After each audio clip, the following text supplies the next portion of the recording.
여러분들이 집중해야 될 대상은 돈 그 자체가 아닙니다. 돈을 담을 수 있는 그릇, 내 그릇을 만드는 거, 그걸 해낼 수만 있다면 돈은 그 그릇의 크기만큼 담기게 되어 있습니다. 그러면 그 부자의 덕목은 어떻게 만들어질까? 돈을 바라보는 가치관, 관점은 어떻게 만들어야 될까? 이 덕목을 만드는 게 참고 인내하고 이런 거랑 관계없어요. 그냥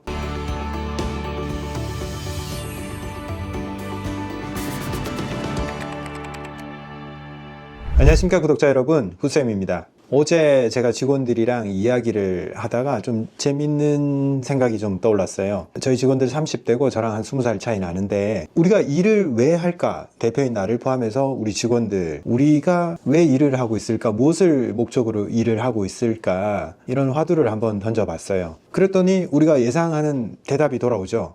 돈이면 다 해결되니까 우리가 돈 때문에 일을 하고 있지 않냐? 맞습니다. 명확합니다. 돈을 벌기 위해서 일을 하고 있지 뭐 다른 이유는 없습니다. 그래서 많은 사람들이 돈에 집중을 하고 있죠. 어떻게 하면 돈을 더 많이 벌까? 어떻게 하면 성공을 할까? 집중을 하는데 생각보다 쉽게 나아지지가 않잖아요. 이런 말들을 많이 들어보셨을 거예요. 돈에 너무 몰두하는 사람한테는 돈이 생기지 않는다. 돈에 오히려 초연한 사람이 돈이 생기더라. 이게 세상을 많이 살아본 사람들이 하는 얘기예요. 성공한 사람들을 옆에서 막 쳐다봤을 때 그런 경향이 있더라. 이걸 발견한 거죠. 제가 하고 싶은 얘기도 되게 비슷한데 그런 추상적인 얘기는 아니에요. 우리가 돈에 집중을 했을 때 뭔가 이 돈 문제를 해결하기 위해서 일단 마음이 좀 급해져요. 인내심이 좀 약해지고 조바심이 나고 남들은 달리고 있는데 나는 너무 늦게 출발한 것 같은 마음도 듭니다. 그래서 무엇을 경쟁력으로 만들어야 될까? 뭘 더 공부를 해야 될까? 어떤 스펙을 쌓아야 될까? 그런 생각에 미치고 뭔가 자꾸 배우려고 하고 노력을 합니다.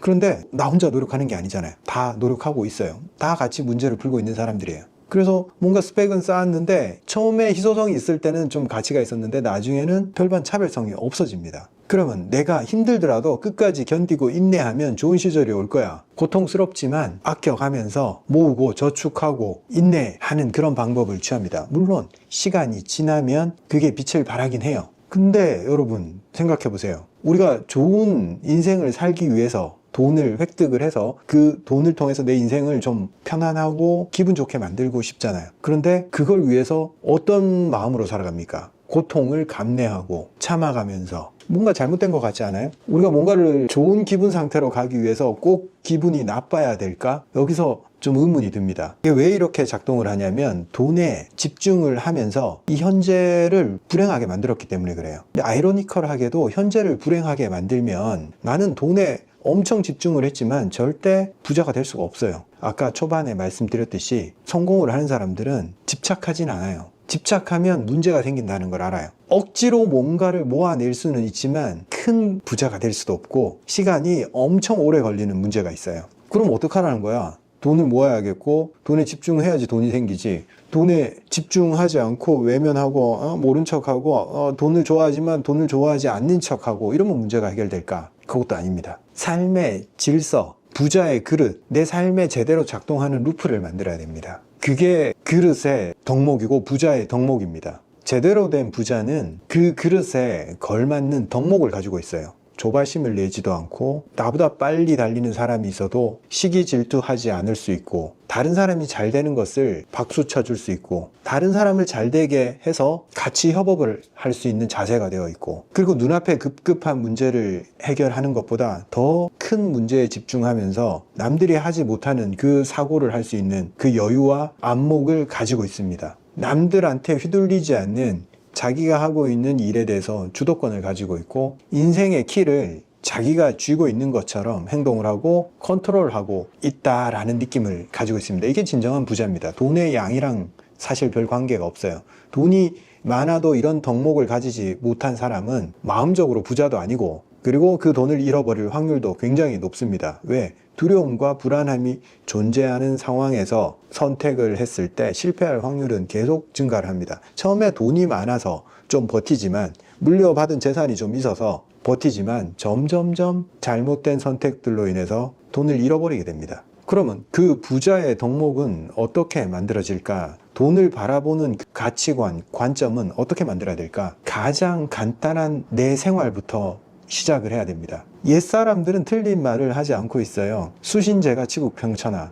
내 마음이 제대로 가다듬어지지 않으면 그 이외에 어떤 것, 외부 상황도 컨트롤할 수 없습니다. 큰 일을 하는 사람은 마음을 제대로 가다듬을 수 있어야 됩니다. 그래서 옛날 사람들이 수련을 했죠. 활쏘기, 검술, 그리고 무술 같은 거 똑같습니다. 우리도 그렇게 몸과 마음을 단련하지 않으면 그 다음 단계는 절대 인생에서 오지 않습니다. 끊임없이 매일 반복하는 운동, 그걸 통해서 우리가 뭘 획득을 하냐면 심장을 쓰고 내 육체를 씀으로 인해서 운동을 하는 중에 그 저항들, 하기 싫은 마음들, 그리고 어떤 도전적인 운동을 했을 때 그걸 이겨내기 위해서 내 마음, 용기를 끄집어내야 되고 그걸 실천에 옮김으로 인해서 그 두려움을 극복한 그 마음들, 그런 것들을 계속 쌓아 나가야 됩니다. 그렇게 되면 그걸 현실 세상에서 적용할 수가 있어요. 즉, 내가 몸과 마음을 쓰는 데 있어서 두려움을 극복하지 못하면 내가 일을 하건 비즈니스를 하건 그 상황에서 닥치는 그 두려움을 처리를 할 수 없게 됩니다. 먼저 걸음마부터 배워야 되는 거죠. 돈을 쫓아봐야 돈이 안 따라오는 이유가 거기에 있습니다. 부자가 가진 그 덕목들 그냥 길러진 게 아닌 거죠. 반복과 연습 계속 해온 거예요. 정말 부자라고 칭할 수 있는 그런 사람들은 부자가 되어도 그걸 계속 수행을 합니다. 명상을 하거나 러닝을 하거나 수영을 하거나 매일 정해진 시간에 그걸 수행을 합니다. 그리고 그때 만들어진 그 마음을 가지고 비즈니스를 합니다. 그래야지 올바른 선택을 하고 빠른 선택을 하고 선택 상황에서 두려움을 제거를 할 수가 있습니다. 이미 두려움을 제거를 하고 비즈니스에 들어가는 거죠. 그래서 먼저 몸을 만드는 것부터 시작을 해야 됩니다. 그게 돈을 버는 것과 부자가 되는 것과 관계가 없을 것 같지만 본인한테 반드시 기회를 줍니다. 그걸 만들어 놨을 때 본인이 인생에서 계속 선택이 주어진다는 걸 알게 돼요. 이전에는 보이지도 않았던 기회와 선택들이 내 주변에 널리고 널렸다는 것을 알게 됩니다. 언제? 두려움이 제거되고 난 다음에. 그 다음 또 부자의 덕목이 뭘까요? 부자는 성공을 쌓아서 부자가 된 것 같죠. 실패하지 않고 성공 쌓아서 부자가 된 것 같다. 근데 제가 겪어봐도 그렇고 모든 책들이 얘기를 하고 있습니다. 부자는 얼마나 많이 실패를 했느냐, 그리고 그 실패를 얼마나 잘 처리를 했느냐, 거기에 달려 있습니다. 실패를 피하거나 실패가 내 인생에 나타나지를 않기를 바라는 부자는 별로 없어요. 실패가 나타났을 때 그걸 대하는 자세, 태도, 여기에서 갈립니다.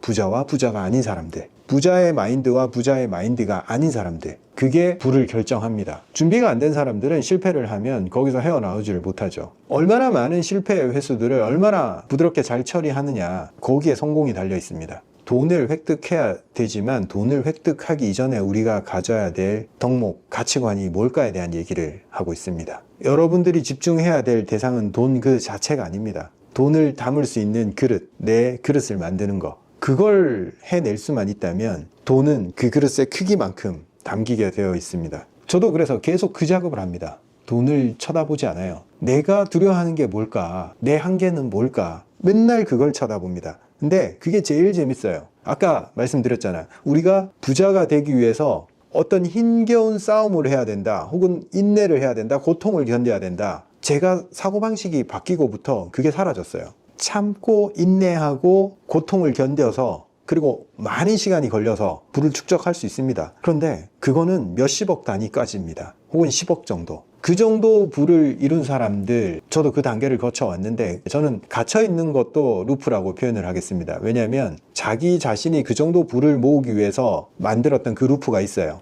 그 루프가 작동했기 때문에 그 부를 이룰 수 있었습니다. 그런데 자기의 부를 이루어준 그 루프를 벗어나기 위해서는 또 용기가 필요하고 자기 혁신이 필요하고 그 다음 단계를 바라볼 수 있는 시각이 필요해요. 그러면 몇십억이 몇백억이 되고 점점 증가를 합니다. 저는 원래 아무것도 없는 집에서 태어났어요. 그래서 어떻게 문제를 해결할까를 어릴 때부터 계속 고민을 해왔고 아주 긴 시간이 걸렸죠. 처음에는 전문직이고 한의사고 의사고 이런 분들도 다 루프에 갇혀 있습니다. 그분들이 뭔가 대단한 걸 이룬 것 같잖아요. 근데 그분들은 일반인들보다 조금 더 운이 좋았을 뿐이고 먼저 시작을 했을 뿐이고 면허를 가지고 있었기 때문에 보호를 받아서 그 수준까지 오를 수 있었어요. 그 부를 축적할 수 있었어요. 근데 그분들이 그분들의 부를 형성한 그 루프를 탈출하는 경우가 제가 주변을 바라봤을 때 한 100명 중에 한 4명이 그 다음 단계로 나아가고 나머지 96%는 그 수준에서 머물러 있습니다. 거기에 만족하는 사람도 있고 거기에 오래 있다 보면 변화하지 못하는 그 상황이 굉장히 고통스러울 수도 있습니다. 보통 분들이 생각하시기에 의사 정도 되고 돈을 벌면 막 행복할 것 같잖아요. 우리 몸에서 주어지는 성취에 의한 그 행복의 느낌은 상황이 변하지 않을 때는 그리 오래 가지 않습니다. 그래서 별반 기분이 다르진 않아요. 오히려 그걸 넘어서지 못하는 그 방법들을 알아내지 못했기 때문에 굉장히 답답한 느낌으로 지내게 됩니다. 저도 의료인이라는 그 틀 속에 10년 이상, 20년 가까이 오랫동안 갇혀 있었어요. 그걸 벗어나게 됐던 계기가 유튜브도 하고 의사의 시각을 벗어나서 조금 더 객관적이고 조금 더 그 틀을 벗어나려고 노력을 해보니까 그 바깥 세상이 존재하더라고요. 저는 현재 저 자신을 한의사나 그런 틀에 저 자신을 규정하진 않아요. 지금은 의료 행위로 사람들을 얼마나 만족을 시켜줄까 그 수준보다는 어떻게 하면 사람들이 가진 근본적인 문제들, 돈을 버는 문제, 사람들과의 관계가 잘 안 되는 문제, 삶에서 발생하는 그 다양한 문제들을 어떻게 해결할까, 저 자신을 포함해서 그런 게 훨씬 더 흥미롭고 더 재밌어요. 그러다 보니까 사고방식이 거기에 머물러 있지 않게 되고 조금 더 확장이 되고 이 루프랩 채널이란 것도 만들고 흥미롭게 진행하고 있습니다. 이런 식의 사고방식의 전환, 돈 자체에 집중하지 않게 된 그 시점부터 제 사고가 바뀌었고 돈을 버는 방식, 사업을 하는 방식, 사람을 대하는 방식 모든 게 다 바뀌었습니다. 그래서 다른 국면이 생기더라고요. 이전에 알지 못했던 가치관이 탑재가 되고 그 과정에서 뭐가 작용을 했는지 계속 저도 무슨 일이 일어나긴 일어났는데 이게 구체적으로 뭘까? 그걸 계속 스스로한테 물어보고 탐구해보고 적어보고 그런 과정에서 얻었던 얘기들이에요. 지금 열심히 한다고 뭐가 바뀌진 않더라. 그 틀 자체가 바뀌기 위해서는 진정으로 그 틀 자체를 바꿔야 된다. 내 사고하는 방식을 노력한다고 바뀌는 게 아니더라. 내 생활에 배치된 구조들, 아침에 일어나서 뭘 하고 어떤 운동을 하고 그걸 얼마나 매일 반복하느냐, 그 행위 자체가 나 자신이 될 정도로 꾸준하게 해서 그냥 나 자신이 그런 존재가 되게 만들어 버리느냐, 여기서부터 확 바뀌더라고요. 진료를 보건 사업을 하건 예전에는 두려움 기반이었어요.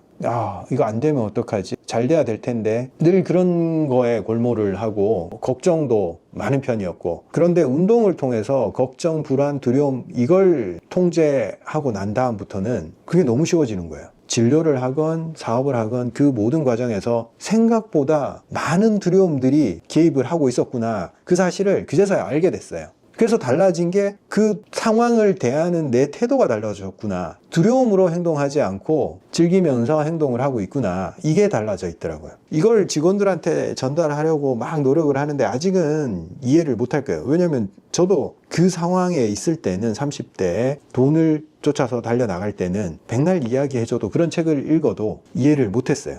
근데 막상 지나고 보니 그런 변화가 속에서 일어나고 있더라. 그리고 그걸로 인해서 통장 잔고든 사업하는 방식이든 모든 게 바뀌더라. 지금부터 제가 기록을 해 나갈 거예요. 지금 루프랩 찍는 것도 나는 이만큼 성공을 했어, 그러니까 내 방식 알려줄게, 절대 그런 게 아니에요. 제 자신의 성장 일기이기도 해요, 이거는. 그리고 내가 느꼈던 바들을 시행착오를 좀 더 줄이게 그냥 덤덤히 누군가를 바꾸려는 의도가 생각보다 별로 없어요. 직원을 바꾸거나 그런 의도는 없고 바꾸려고 해도 바뀌지 않는다는 걸 알고 있어요. 그냥 저는 덤덤하게 그냥 제 경험을 던져줄 뿐이에요. 그래서 그걸 받아서 쓸 사람은 쓰고 안 와닿으면 어차피 안 와닿는 거고, 그리고 저도 이렇게 끄집어내야지 내 삶에서 이런 것들이 작동하고 있구나, 그러면 긍정적으로 작동하는 것을 앞으로 더 강화를 해 나가야 되겠구나 하면서 또 저는 더 심플해져요. 고통을 참아내고 인내하고 하기 싫은 걸 하는 그런 삶을 사는 게 아니라 그냥 괜찮게 살았을 뿐인데 하는 일들이 잘 되는 그런 선택을 앞으로 해 나가겠다. 그리고 그게 옳다라는 것을 지금도 믿고 있고, 그리고 여러분들한테 그 사실을 내가 입증해 보이겠다. 그리고 여러분들은 아마 나중에 알게 되실 거예요. 지금 이 영상과 나중에 제가 1년 후, 2년 후에 찍는 영상, 그런 것들이 어떻게 작동했는지를 아시게 될 거예요. 정리하겠습니다. 돈 자체를 쫓아봐야 약간의 부자는 될 수 있어도 결코 고통에서 완전히 벗어날 수는 없다. 그리고 절대 큰 부자도 될 수 없다. 그러면 뭘 만들어 가야 되냐? 반복된 루프를 통해서 덕목을 만들어 가야 됩니다.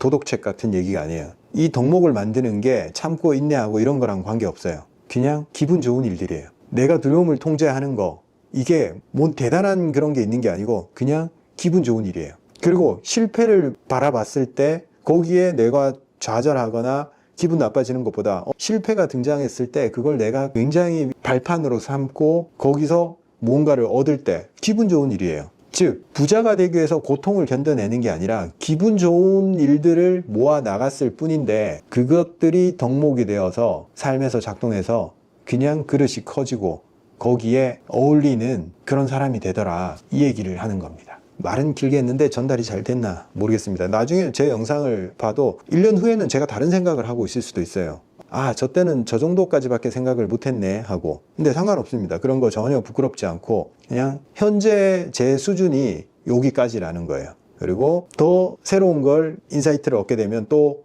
그걸 말씀드리겠습니다. 같이 성장해 나가자고요. 감사합니다.